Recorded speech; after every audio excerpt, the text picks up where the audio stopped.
এখনো কি রাত নিঝুম হলে শরৎ কাহিনী পাশে খোলা পড়ে থাকে, ব্যাকুল তিয়াসে আমারই পিয়াসে অন্তর কেঁদে মরে। জানতে ইচ্ছে করে খুব, জানতে ইচ্ছে করে, তুমি কি সেই আগের মতোই আছো?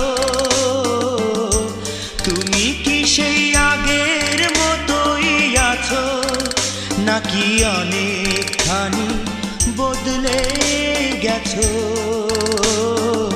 জানতে ইচ্ছে করে খুব, জানতে ইচ্ছে করে।